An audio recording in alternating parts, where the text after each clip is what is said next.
You don't belong in first class. This seat isn't yours. The flight attendant's words sliced through the hum of Horizon Air's first-class cabin, sharp as a blade through fine silk. Sandra Evans, 16, froze in her plush beige seat, her braided ponytail swaying, her brown eyes wide with shock. She wore a denim jacket, her phone in hand, mid-text to her father. Claire Dawson, 35, in a crisp gray uniform, leaned forward, pointing assertively, her face tight with suspicion. The cabin gleamed, modern, spacious, with brown leather seats, polished overhead compartments and soft lighting. But the warmth stopped at Sandra's row, where Claire's gaze burned, cold, unyielding. Sandra, a black girl with dreams as vast as the sky, was no stranger here. She was the daughter of Marcus Evans, 67, CEO and majority owner of Horizon Air, a fleet of 48 planes built from decades of defiance. Have you ever been judged before you could speak, told you didn't belong where you stood? If this story stirs your soul, hits a nerve, sparks a memory, hit that subscribe button, share it with someone who's felt that sting. In 10 minutes, Sandra's truth will shake this cabin and change Horizon Air forever. The cabin's glow felt hollow, Claire's accusation echoing like a ghost from the past. Elizabeth Harper, 40, a blonde woman in a sharp white suit, stood nearby, her arms crossed, her expression unreadable, observing the scene. Sandra's fingers tightened around her phone, its screen glowing with her father's last message. Boarding now, Dad. See you in Atlanta. She looked up, her voice calm, steady. This is my seat. I have a ticket.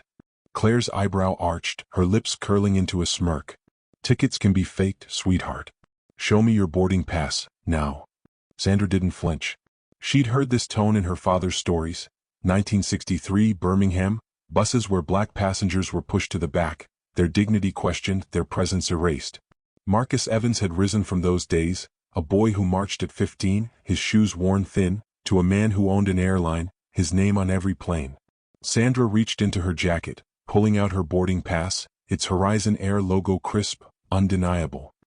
Here, she said, her voice firm like a river holding its course against a storm. Claire snatched it, her eyes scanning, her frown deepening. This doesn't add up, she said, her tone sharp, cutting. First class isn't for kids like you. Elizabeth shifted, her eyes narrowing, but she remained silent, a witness to the unfolding drama. The cabin's passengers, executives in suits, retirees with novels, a young black couple, turned, their whispers rising like a tide. Mr. Jackson, 72, a retired black pilot with silver hair, leaned forward from across the aisle. Check the pass properly, he said, his voice low, gravelly, carrying the weight of years flown. Claire ignored him, her finger jabbing at Sandra. Step to the back or I'll call security. Sandra's heart raced, but her father's words echoed. Stand tall, Sandra. Your place is yours. She opened her phone, scrolling to a photo, her and Marcus at Horizon's headquarters, his arm around her, the airline's logo gleaming behind them. Call my father, she said, her voice clear, unshaken, each word a step toward truth. Marcus Evans. He'll tell you who I am. Claire laughed, a hollow mocking sound. The CEO? Nice try, kid. You're out of your league. The young couple, Aisha and Malik, in their 30s, exchanged a glance, Aisha's eyes flashing with anger. Check the name, she said, her voice sharp, cutting through the cabin's hum. You're making a mistake. The cabin felt smaller, the engine's hum a distant pulse, the air thick with tension. Sandra sat still, her denim jacket a quiet shield, her gaze locked on Claire. She wasn't just a girl in a seat, she was Marcus Evans' daughter, heir to a legacy built against odds. Her father had faced whites-only signs, bank rejections, skeptics who doubted his vision. Now at 16, Sandra faced the same shadow, dressed in a gray uniform. I'm not moving, she said, her voice soft but resolute, like a spark ready to ignite. The air in Horizon Air's first-class cabin crackled, heavy with the weight of Claire Dawson's mocking laugh. The CEO's daughter? You're out of your depth, kid. Her voice, sharp as ice, cut through the hum of the jet's engines, her gray uniform stiff as she pointed at Sandra Evans. The 16-year-old sat firm in her plush beige seat, her denim jacket a quiet shield, her phone open to a photo of her with her father, Marcus Evans, against Horizon's logo. The cabin gleamed, brown leather seats, polished overhead compartments, soft lights, but Claire's sneer cast a shadow, cold and unyielding. Sandra, daughter of the airline's owner, was no imposter, but Claire's eyes saw only a girl who didn't fit her idea of first class. Have you ever faced a laugh that tried to erase your truth, to shrink your place? If this story sparks a memory, share it, let it reach someone who stood against doubt. Sandra's fight is growing, and this cabin is about to feel the weight of her truth. The first-class passengers stirred, their whispers a rising tide. Elizabeth Harper, 40, in a sharp white suit, stood nearby, her arms crossed, her gaze shifting from neutral to curious. Sandra held her phone higher, the photo of her and Marcus clear, undeniable. "Call my father," she said, her voice steady like a spark ready to ignite. "Marcus Evans. He'll confirm who I am." Claire's smirk widened, her hand waving dismissively. "Nice try, sweetheart. We don't call CEOs for stories. Security's on the way." Her words landed like a slap, echoing the past, 1963 Birmingham, where Marcus faced bus drivers who sneered, "Back of the bus, boy." Sandra's heart pounded, but her father's story steeled her. Marcus, now 67, had marched at 15, his voice rising with thousands, his dreams bigger than the whites-only signs that barred him. He'd built Horizon Air from that fire, 48 planes carrying his vision of a world where every seat was earned. Sandra tapped her phone, dialing Marcus. The line rang and his voice answered, warm, commanding. "Sandra, you okay?" She held the phone out, her eyes locked on Claire. "Dad, they say I don't belong in first class." Claire's laugh faltered, her face paling. "That's not the CEO," she said, but her voice trembled, uncertain. Elizabeth Harper stepped closer, her voice low, measured. "Check the boarding pass again," she said, her eyes narrowing. "You're digging a hole." Mr. Jackson, the retired black pilot, 72, leaned forward, his silver hair catching the light. "I flew for Horizon 30 years, he said, his voice gravelly firm. "Marcus Evans owns this airline. Check her name." Aisha, 32, from the young couple, stood, her voice sharp. "You judged her on sight. That's the problem." Malik, her husband, nodded, his gaze fierce. "How many others have you sent to the back?" The cabin's hum faded, the passengers' eyes fixed on Claire. A white-haired woman, Miss Clara, 68, clutched her novel, her voice soft but piercing. "I was denied a seat in 65, told I didn't belong. This feels the same." Sandra's phone stayed raised, Marcus's voice crackling through. "Put the attendant on," he said, his tone a blade wrapped in calm. Claire hesitated, her fingers twitching, her confidence fraying like worn fabric. Sandra's eyes met Aisha's, then Mr. Jackson's, a silent bond forming. She saw her father's past in them, marchers in Birmingham, voices rising against hate. "I'm not moving," she said, her voice clear, resolute, like a drum calling history to witness. Claire's face reddened, her hand reaching for her radio. "Security, row 1, she said, but her voice wavered, a crack in her armor. Elizabeth shook her head, her voice firm. "You're making a mistake. Stop now." The cabin pulsed with tension, the engines hum a faint heartbeat. Sandra sat tall, her denim jacket a banner, her phone a beacon of truth. Marcus's voice echoed in her mind. "Your place is yours, Sandra. Hold it." The passengers' whispers grew, some recording, others nodding, a tide of support rising. Claire stood alone, her authority slipping, the weight of her error pressing down. The first-class cabin of Horizon Air pulsed with tension, Claire Dawson's defiance a storm cloud looming. "This is a mistake," she snapped, her gray uniform stiff, her finger still pointing at Sandra Evans.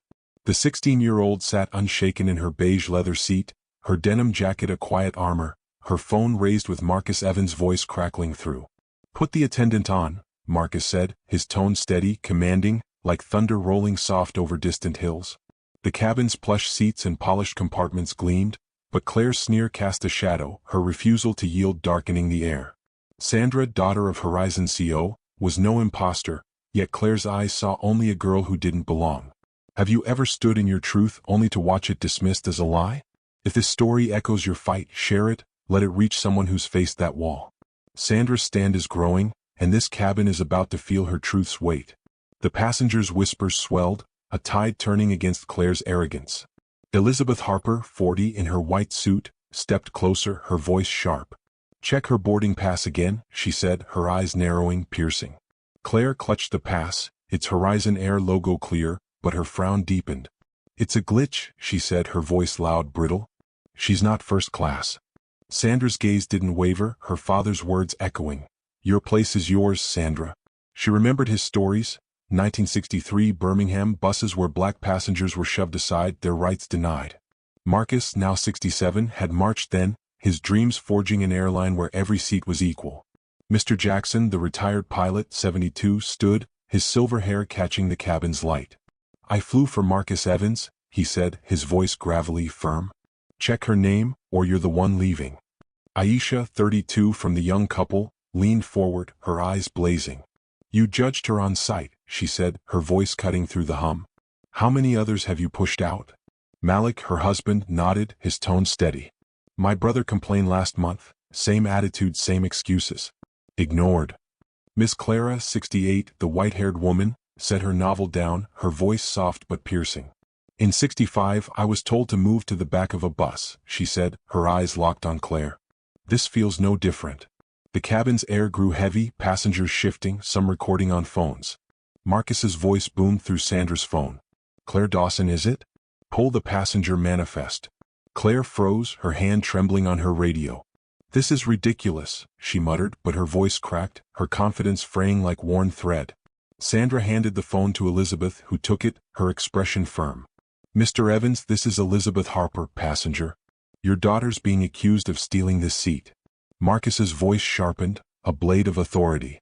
Sandra's my daughter. Check the manifest, now. Claire's face paled, her eyes darting to the crew tablet on her cart. She tapped it, her fingers shaking, the screen lighting up with Sandra's name. Evans, Sandra, first class, seat 1A. A gasp rippled through the cabin, passengers murmuring, phones raised higher. Aisha stood, her voice fierce. You ignored my brother's complaint because he looked out of place, didn't you? Malik added, how many others got the same treatment? Mr. Jackson's eyes narrowed. I've seen Horizon's complaint logs, he said. Dozens buried, black passengers, elderly, dismissed. Miss Clara nodded, her voice steady. My complaint last year, same flight, same attitude. Never answered. The cabin pulsed, the engine's hum fading, the passengers' voices a rising chorus of truth. Sandra sat tall, her denim jacket a banner, her eyes locked on Claire. She saw her father's past in this moment. Birmingham, 1963, marchers facing down hate, their steps shaking the earth. I'm not moving, she said, her voice clear, resolute, like a spark igniting a flame. Claire's radio crackled, security hesitating at the cabin door. Elizabeth handed the phone back, her voice low. You're in over your head, Claire. Stop now.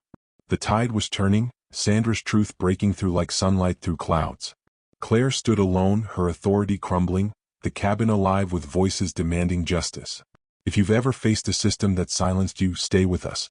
Sandra's fight is about to shake Horizon Air to its core. The Horizon Air first-class cabin buzzed with tension, Claire Dawson's defiance teetering on a crumbling edge.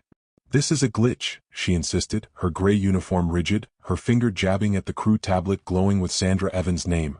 First class, seat 1A. The 16-year-old sat firm, her denim jacket a quiet shield, her phone raised, Marcus Evans' voice resonating through. Get me the purser, Marcus said, his tone a blade, calm but unyielding, cutting through the cabin's hum. The plush beige seats and polished compartments gleamed, but Claire's sneer cast a shadow, her refusal to yield darkening the air. Sandra, daughter of Horizon CO, was no imposter, yet Claire's eyes saw only a girl who didn't fit.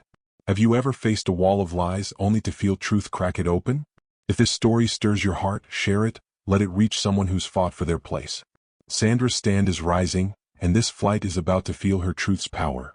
Elizabeth Harper, 40, in her white suit, leaned forward, her voice sharp. You've seen the manifest, she said, her eyes piercing Claire. Stop this now. Claire clutched the tablet, her hands trembling, her voice loud but brittle. She doesn't belong here, she said, her words hollow, desperate.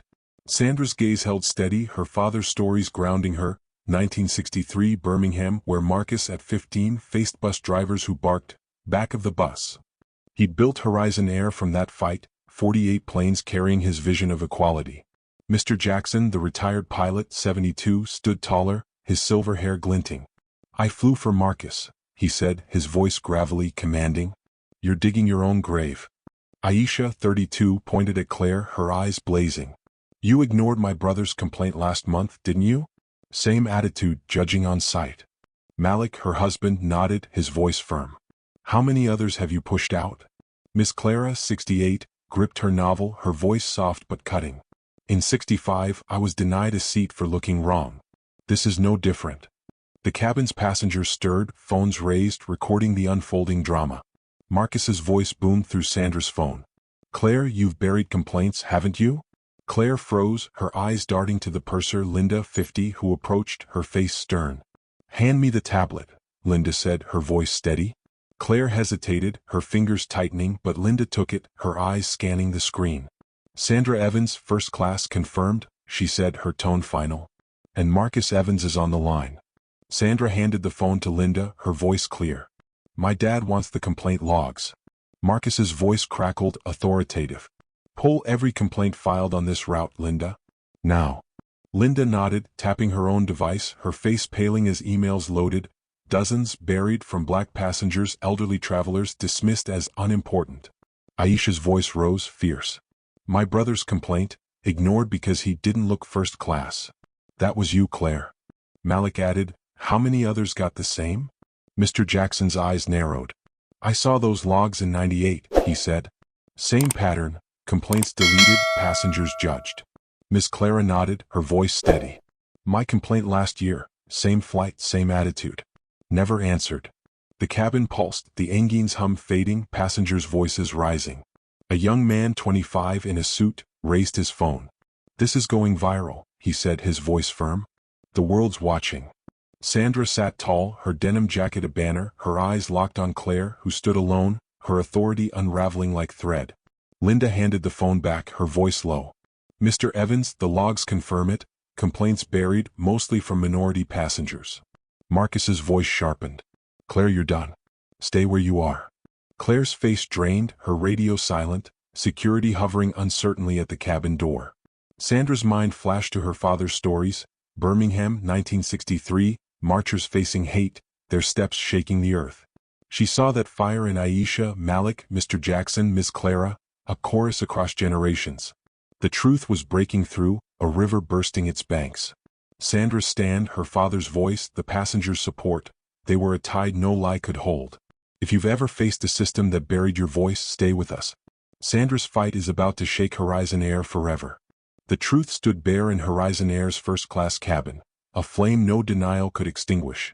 Sandra Evans, 16, sat tall in her beige leather seat, her denim jacket a quiet shield, her phone glowing with her father's voice. The crew tablet held by purser Linda, 50, blazed with Sandra's name, first class, seat 1A. Claire Dawson's defiance crumbled, her gray uniform stiff, her face pale as she clutched her radio. "This can't be right," she stammered, her voice thin, a shadow of its earlier scorn. The cabin's plush seats and polished compartments gleamed, but the air pulsed with justice. Sandra, daughter of Marcus Evans, Horizon CO, was no imposter, yet Claire's eyes had judged her unworthy. Have you ever watched a lie collapse under truth's weight, a victory hard won? If this moment stirs you, share it, let it reach someone who's fought to be seen. Sandra's reckoning is here, and it's about to shake Horizon Air forever. Elizabeth Harper, 40, in her white suit, stepped closer, her voice sharp. "You've seen the manifest," she said, her eyes piercing Claire. "It's over." Linda nodded, her face stern, holding the tablet. "Sandra's confirmed," she said, her tone final. "And Mr. Evans is waiting." Marcus's voice boomed through the phone, steady, unyielding. "Claire, you've buried complaints, black passengers, elderly, dismissed. You're done." The cabin gasped, phones raised, recording every word. Claire's hands shook, her radio silent, her authority unraveling like frayed rope. Mr. Jackson, 72, the retired pilot, stood, his silver hair glinting. "I saw those logs in 98, he said, his voice gravelly firm. "Same pattern, complaints erased." Aisha, 32, pointed at Claire, her eyes blazing. "My brother's complaint, ignored because he looked wrong. That was you." Malik, her husband, nodded, his voice resonant. "How many others faced this?" Miss Clara, 68, set her novel down, her voice soft but cutting. "In 65 I was pushed off a bus for my skin. This is no different." A young man, 25, in a suit, raised his phone. "This is viral now," he said, his voice firm. "The world's watching." Marcus's voice cut through, a blade of authority. "Linda, escort Claire to the galley. She's off this flight." Claire staggered back, her eyes wide, disbelieving. "You can't do this," she sputtered, but the passengers' faces told her otherwise. Sandra's gaze held steady, her father's stories grounding her. 1963 Birmingham, where Marcus at 15 faced whites-only signs, his dreams bigger than hate. He'd built Horizon Air to break those barriers, yet Claire's actions echoed them. "You're fired," Marcus said, his words final, a gavel striking through the phone. Leave my airline. The cabin erupted, Aisha clapping sharply, Malik raising a fist, Mr. Jackson nodding with pride. Miss Clara smiled, her eyes glistening as if seeing justice reborn. Elizabeth's voice rose, calm but firm. This isn't just about Claire, she said. It's the system you let fester. Linda nodded, her face grim. I've seen the logs, dozens of complaints, buried, targeting black passengers, elderly, anyone out of place. Sandra stood, her denim jacket a banner, her voice clear.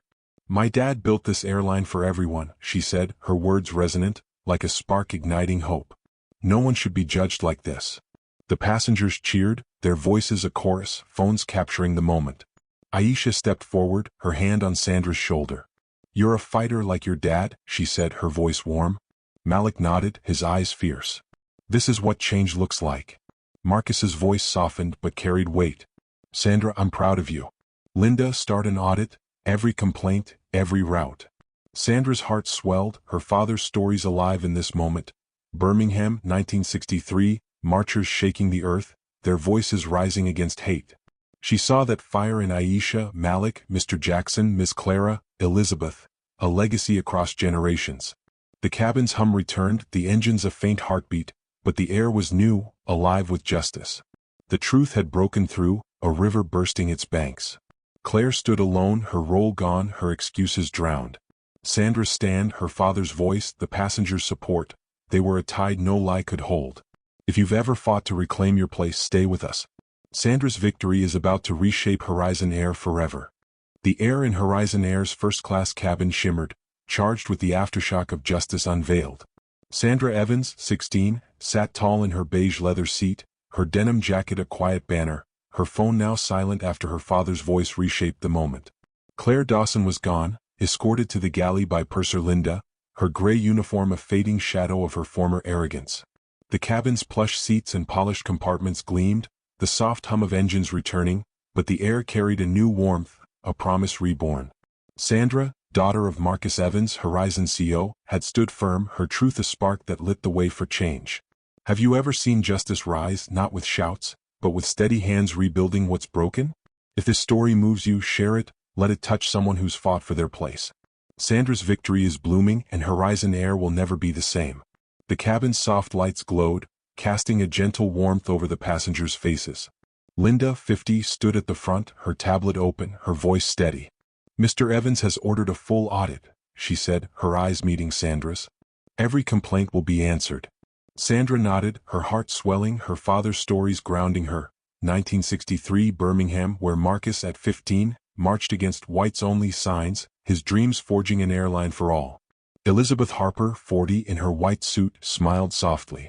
You did good, Sandra, she said, her voice warm like a friend found in the storm. Aisha, 32, leaned forward, her eyes bright. This feels like a win for my brother, she said, her voice soft but fierce. He was judged too.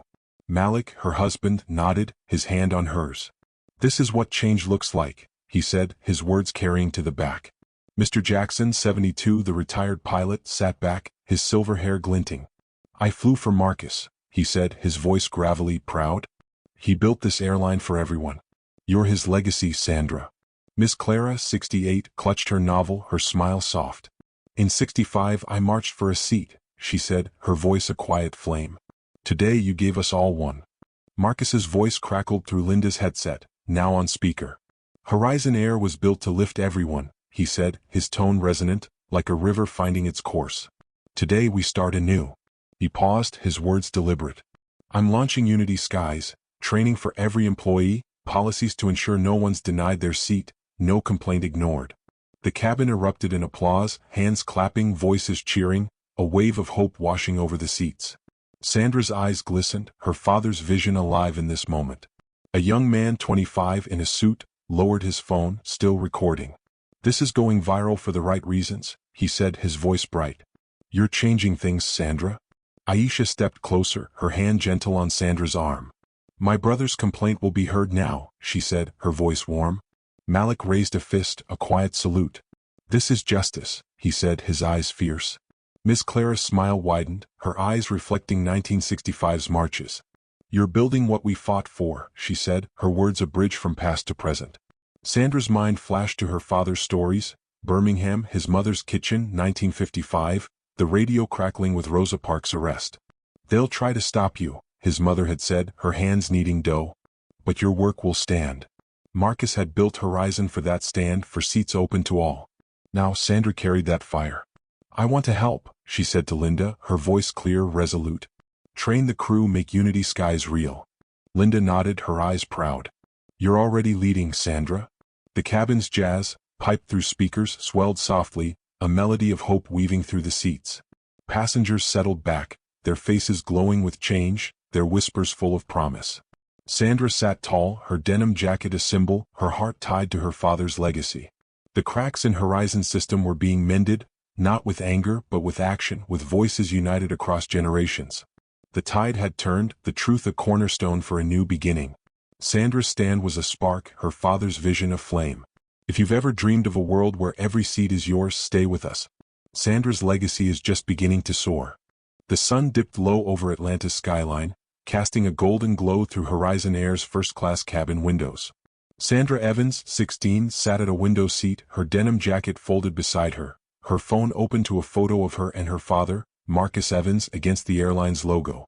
The cabin hummed softly, the clink of glasses and murmurs of passengers weaving a new melody. The plush beige seats and polished compartments gleamed, the scent of coffee grounding the moment. Sandra, daughter of Horizon CEO, had turned a morning of rejection into a cornerstone for change, her stand a spark that lit the skies. Have you ever built a dream that outlasted doubt, a legacy stronger than hate?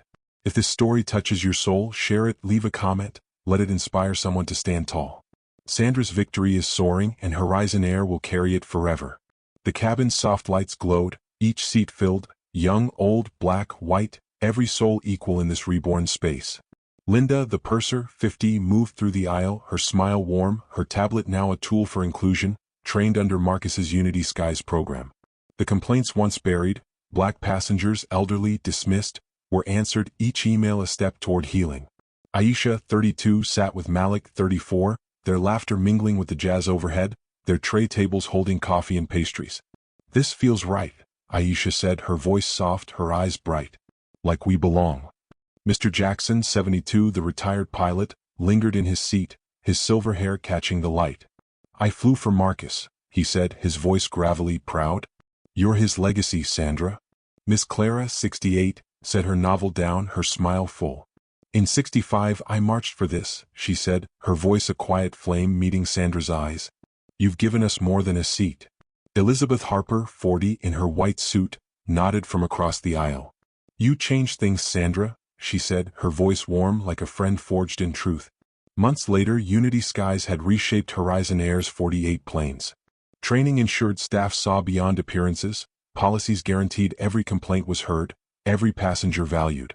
Social media buzzed with the story, videos of Sandra's stand, Aisha's fire, Mr. Jackson's wisdom, shared millions of times. Horizon's new era, one post read, tagged with #UnitySkies. Airlines across the country took note, some adopting similar reforms, inspired by a 16-year-old girl and her father's vision. Sandra's thoughts drifted to Marcus's stories, 1955, his mother's kitchen, the radio crackling with Rosa Parks' arrest. They'll try to stop you, his mother had said, her hands kneading dough, her eyes fierce. But your work will stand. Marcus had built Horizon for that stand, for seats open to all. Now Sandra carried that fire. She joined Unity Skies training, guiding crew alongside Linda, her voice shaping policies to ensure no one was turned away. She looked at the passengers, Aisha and Malik sharing a smile, Mr. Jackson sipping coffee, Miss Clara reading, Elizabeth typing on her laptop. They were her father's legacy, the marcher's echo, the future she'd helped build. This is what we marched for, Sandra said softly, her voice a vow like a river reaching the sea. A seat for everyone, no one denied. The passengers didn't hear but they felt it, the warmth, the belonging, the change. The jazz swelled, a melody of hope threading through the cabin, grounding the moment. Sandra opened her phone, texting Marcus, "We did it, Dad." His reply came, "You did it, Sandra." The cabin glowed, its cracks mended, its purpose reborn. She thought of her grandmother, her hands, her words. "You were right," Sandra whispered, her eyes glistening, the sunset framing her through the window. The legacy soared, a foundation no one could ground. Sandra's stand, Marcus's vision, had taken flight, carried by voices young and old, by seats open to all. If you've dreamed of a world where every seat is yours, where your voice reshapes history, this story is yours. Share it, comment below, tell us your story. Sandra's fight, her father's dream, lives in us all, forever.